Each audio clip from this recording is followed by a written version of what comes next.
Music Box Pete here with a gentleman who I've had the opportunity of seeing many times in concert. Was also the very first blog post I did with his prior band Personnel. With his new band, just released their brand new album Mindset just last month. I'd like to welcome on Kenny Vasoli. Kenny, it's great to talk again. Thanks for coming on.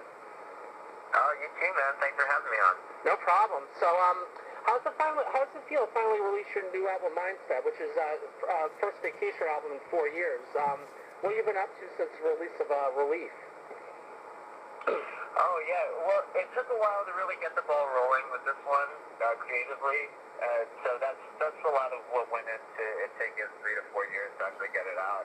It feels really nice once it came out. I felt like a whole new like trend in my attitude and also like my motivation for making music. It felt like I had a little more purpose once this thing was finally out and realized. And since then, I feel like I've been just making more and more music since this came out too. So it's been a really positive effect on my creative output. Awesome. Well, talk about the new album a little bit later on. But let's sort of go back to the beginning of when Vacationer first started back in 2011. Did you have any idea you'd still be doing it up until this point? And what were your earliest expectations for Vacationer starting out? Yeah, for sure. This was a long-term plan. That's a great question, by the way. I never get asked that. From the get-go, this was sort of a long-term plan for me because you're familiar with the Personnel stuff, which is the most recent project before this one, and that one took a lot of like abrasive energy to be able to pull off this song. There was a lot of hollering and raspiness and voices. Time. And I don't think I had calculated how taxing that would be on myself physically, and it really didn't have much of a shelf life. I was just like destroying my voice every night, and it wasn't really sustainable to pull off at a live show, especially for like 15, 20 kids a show. I was like faced with a little bit of a crisis of what direction to go with. It's like it was a little damaging, but so like I took a year or two and just sort of like did a gut check of what I really wanted out of music and what what I wanted out of a music career, and then I started just like identifying the artists that can gracefully have a music career into their later years. And I'm not saying I'm an old man, but I wanted to have some sort of long-term plan. And it's not, like dudes like Metallica and AC/DC, I bet you're the outliers of the gracefully into a music career. Most people are sort of laid back and, like, I hate to say like Jimmy Buffett, but like that guy seems to... Oh, he's been doing it for ages, yeah. He gets old and he just, is in Margaritaville chilling and all these people on raps and stuff. And it was dudes like that kind of made me think like, I could really just like do something really relaxed and not have, I could channel the energy into dynamics rather than just aggressiveness. And I started listening to a lot of bands like Beach House, and then like the chill wave was cresting at that point. There was, Washed Out and Toro and all this cool like electronic hybrid chill stuff that was happening that was resonating with myself.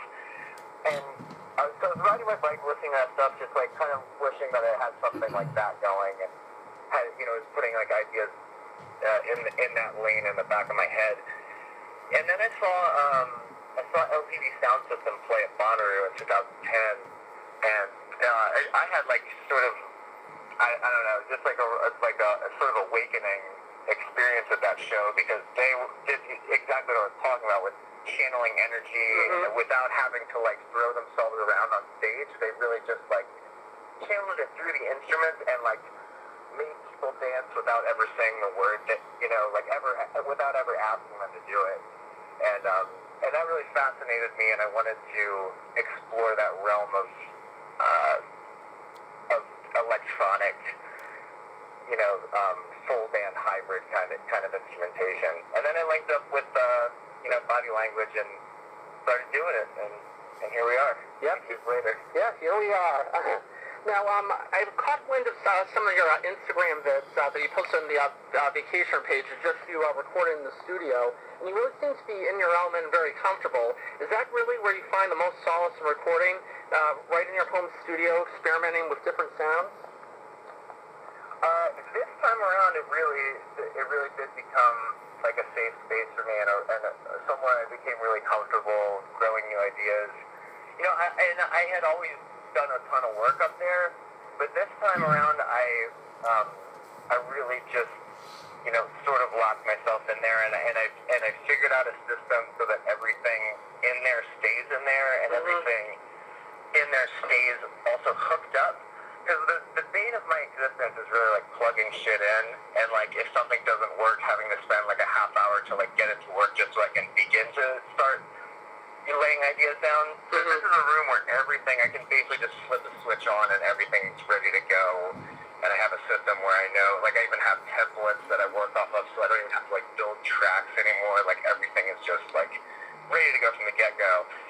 And it took a while, you know, it took a lot of like really getting used to my equipment in a new way and like figuring out ways to like use Ableton to the fullest to be able to, you know, not only just like lay out ideas and do looping, but actually like record composition on it.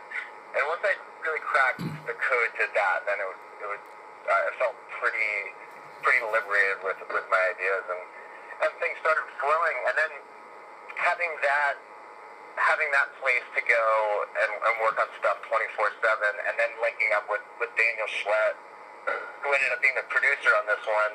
He's got an unbelievable studio in Brooklyn called Strange Weather, and that place has like every toy under the sun. Like they have the same Juno that we have. They have Mellotron. They have an Octagon. They have like so many great drums. Wow.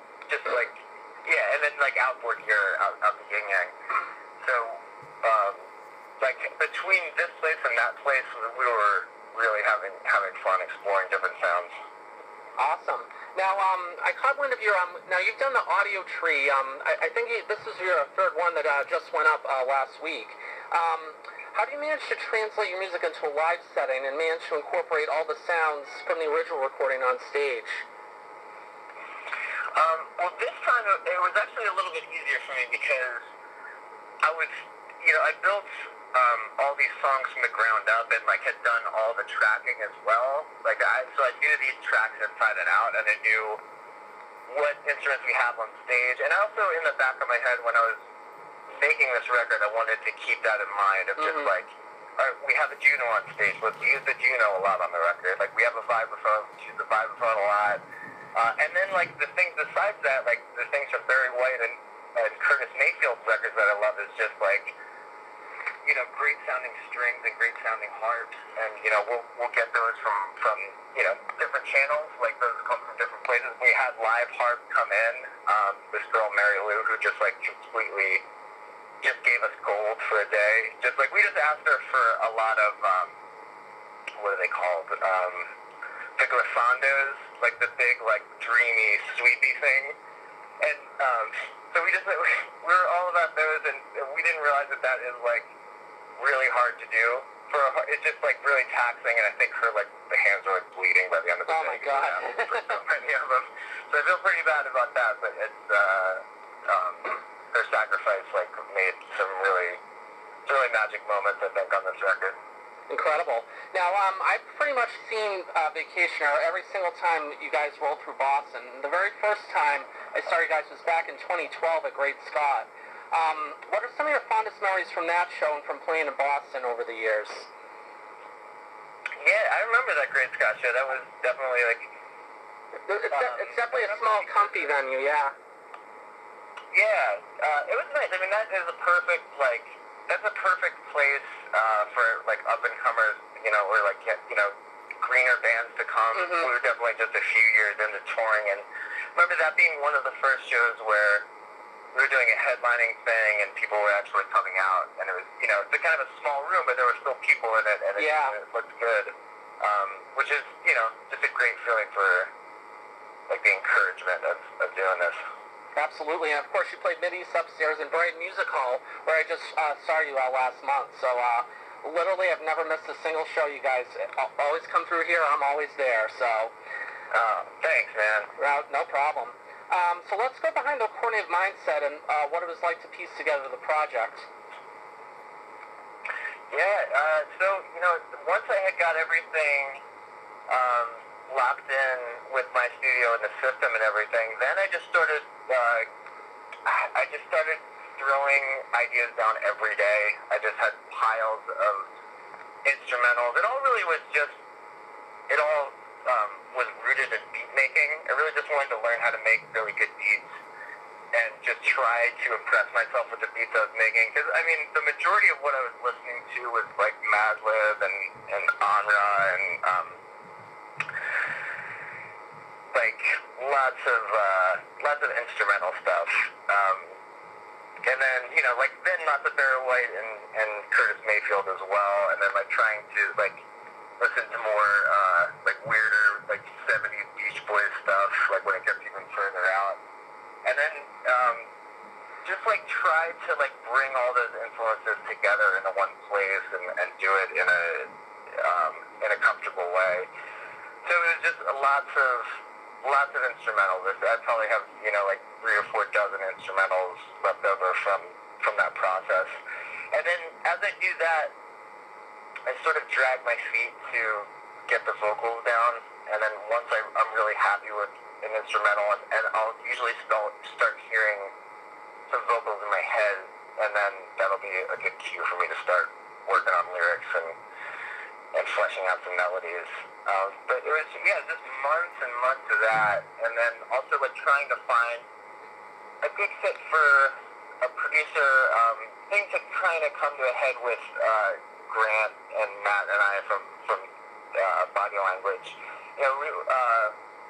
We're still friends and everything, but I think the creative process had just sort of like gotten into a little bit of a rut and a little bit of a routine, and I just needed to step out on my own and like find more of my identity in the music making process.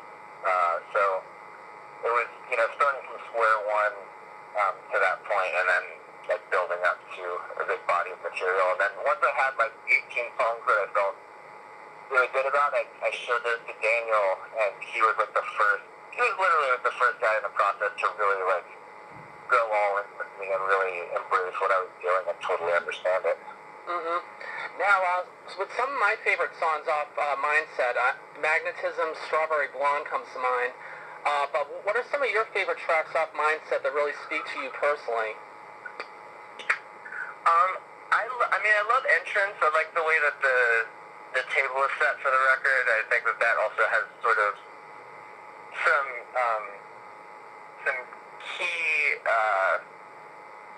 key sentiments that are like really prevalent in the record.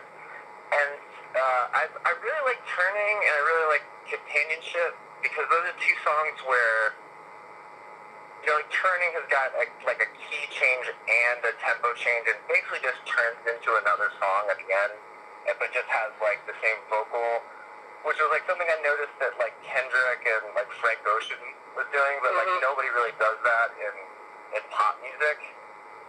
At least not nowadays. It's very rare. So I wanted to have like big dramatic moments like that where it just sort of goes into another dimension, and like you don't see these curveballs coming. And Turning and Companionship, I like the development of those songs a lot. I also really like the subject matter in those too. Yeah, and Entrance has really grown on me too. I just absolutely love that. Thanks, man. Yeah, no problem.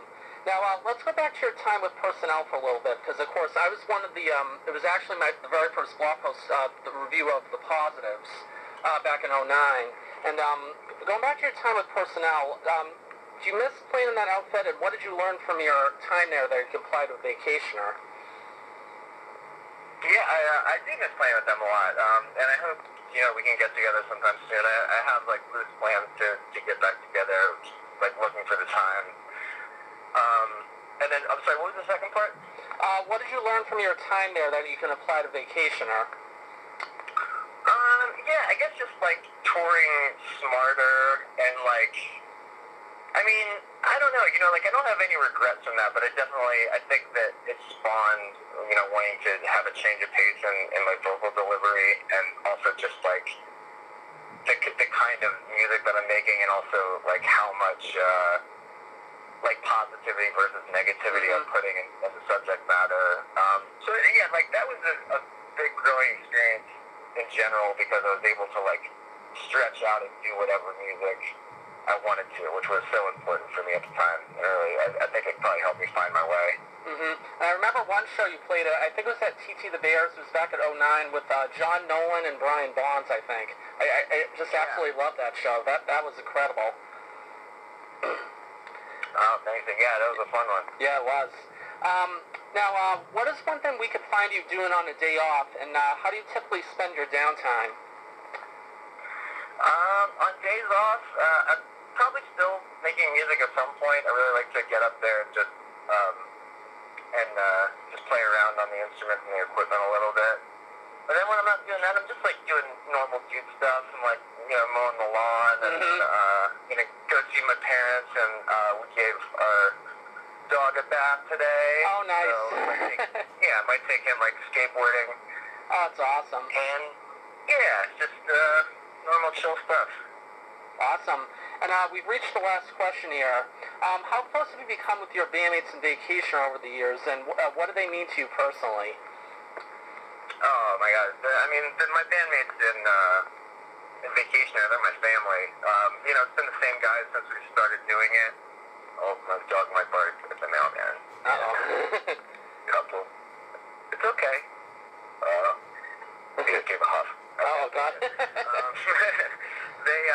They mean so much to me, because like we're all so close and have been around each other so much at this point that like we've gone through like every phase of like loving and hating each other, and we're just like brothers at this point. And I trust them all totally, and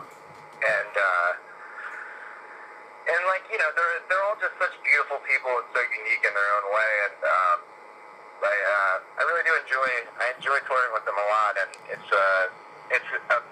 a valuable thing being with the same musicians for such a long time, because then you grow like a musical bond that can only be developed through playing together for so long, and we have to we talk to each other less and less about particular things, because we just know how each other works. Right.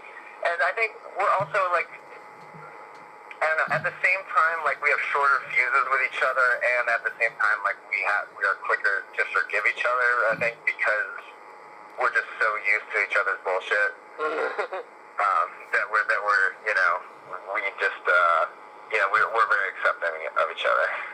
Well, Kenny, I mean, it was an honor and privilege to talk to you. And, I've seen you so many times over the years, with personnel, starting line, obviously, in Vacation, and just seeing you grow and mature over the years. It really has been a thrill seeing you in concert all these times. So, best of luck to you with the new record, and hopefully we'll see you around Boston sometime soon.